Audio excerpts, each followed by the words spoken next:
So hello guys, welcome back to my channel. और आज इस वीडियो में मैं आपको एक्सप्लेन करने जा रहा हूँ इंस्टा गॉड्स का एपिसोड 4।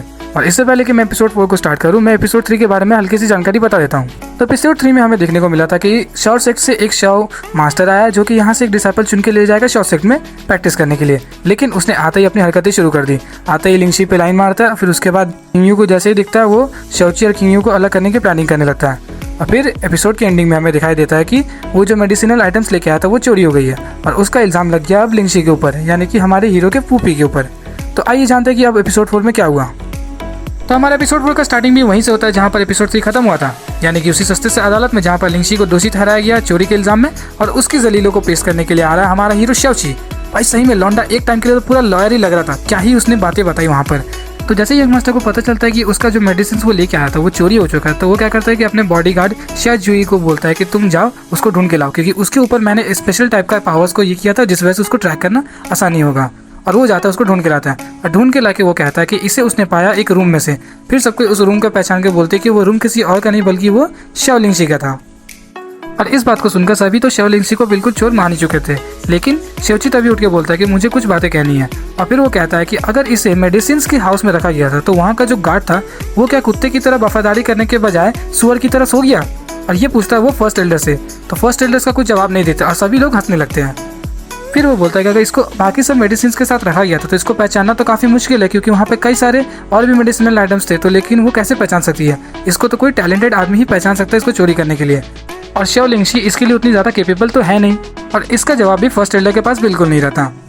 और फिर वो लास्ट में जो बात बोलता है बिल्कुल सारा का सारा मामला पलट के रख देता है। वो पूछता है कि अगर तुमने इसे शव लिंगशी के रूम से पाया है तो बताओ कि शव लिंगशी का पिलो का कलर क्या था और उसकी बेड ईस्ट वेस्ट में थी या फिर नॉर्थ साउथ में। और वो यंग मास्टर का जो गार्ड था वो बिल्कुल भी इसका जवाब नहीं दे पाता, वो कुछ भी नहीं बोलता है। तो तभी यंग मास्टर बोल पड़ते कि क्या तुम मेरे गार्ड के ऊपर में शक कर रहे हो?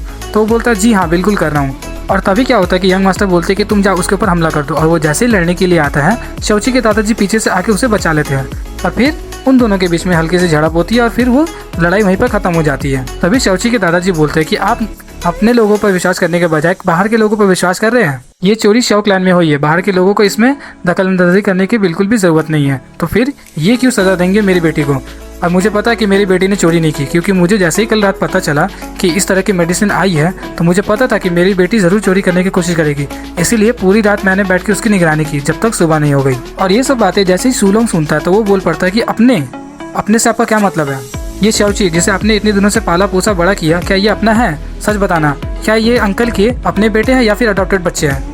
उसका शौची और उसकी फूफी दोनों पूछने लगती है कि आप इन्हें सच सच बता दो कि ये अपना ही फैमिली का है, बाहर का नहीं है ये। और उसका दादाजी एक टाइम के लिए खामोश रहता है, फिर उसके बाद बोलता है कि हाँ ये सच है, ये अपना बेटा नहीं है, ये अडॉप्टेड है। उसके बाद फर्स्ट एल्डर और सेकंड एल्डर सब कोई नाराज़ हो गया, बोलने लगे कि इसे निकाल दो यहीं से, क्योंकि ये अपना असली खून नहीं है, इसको यहाँ रहने का बिल्कुल भी हक नहीं है। और फिर शौची भी मान जाता है, बोलते कि ठीक है मैं यहाँ नहीं रहूँगा, मैं जा रहा हूँ। फिर वो अपने दादाजी को बोलता है कि आपने मुझे 18 सालों से पाला है, पाल पोस कर बड़ा किया, मेरी शादी वादी की, और अब आप ही मेरे दादाजी हैं और कोई और इस सच को बदल नहीं सकता।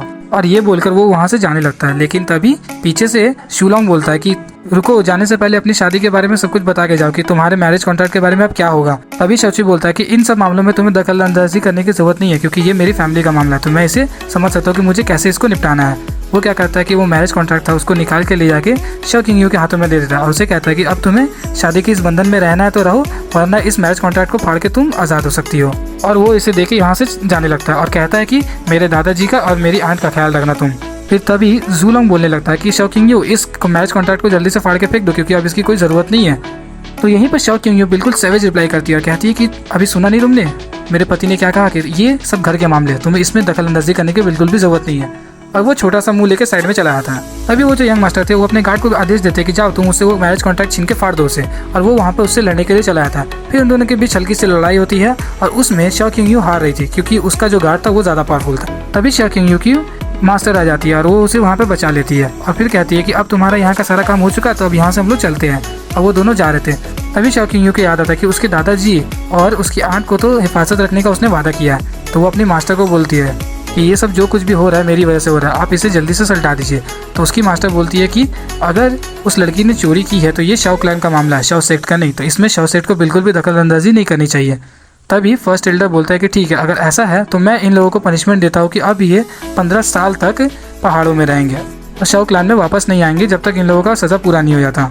और ऐसा बोलते ही सबके सब चले जाते हैं। फिर उसके बाद हमारे शौची को दिखाया जाता है कि वो एक छोटे से घर में पड़ा हुआ है जहाँ पे कई सारे हर्बल इंग्रेडिएंट्स हैं, और वो घर किसी और का नहीं बल्कि इसके मास्टर का था, पिछले जन्म वाला। और वहाँ पर लेकिन कोई नहीं रहता था, तो वो वहीं पर रह कर सोच रहा था कि मेरी कमज़ोरी के कारण पिछले जन्म में मेरे मास्टर को और मेरी गर्लफ्रेंड को ये सब भुगतना पड़ा था, और इस जन्म में मेरी आंट को, मेरी वाइफ को और मेरे दादाजी को भुगतना पड़ रहा है, और अब मैं बिल्कुल पावरफुल बन जाऊँगा। और ऐसा बोलते बोलते वो हंसने लगता है, और हंसते हंसते ये एपिसोड यहीं पर ख़त्म हो जाता है और ये वीडियो हमारी यहीं पर समाप्त होती है। तो मैं एपिसोड 5 अभी तक तो रिलीज़ हुआ और ये वीडियो हमारी यहीं पर समाप्त हो जाती है। एपिसोड 5 अभी तक तो रिलीज़ हुई नहीं है, लेकिन मैं मांगास का इसका एपिसोड 5 आपको एक्सप्लेन कर सकता हूँ। तब तक के लिए अगर आप मेरे सब्सक्राइबर नहीं हो तो जल्दी से चैनल को सब्सक्राइब मारें, वीडियो को लाइक करिएगा, कमेंट करके बताइएगा अगर आपको किसी भी चीज़ की कमी लगे तो, और मुझे कौन सी नई दंगों के ऊपर में एक्सप्लेनेशन वीडियो बनानी चाहिए। तब तक के लिए गुड बाय।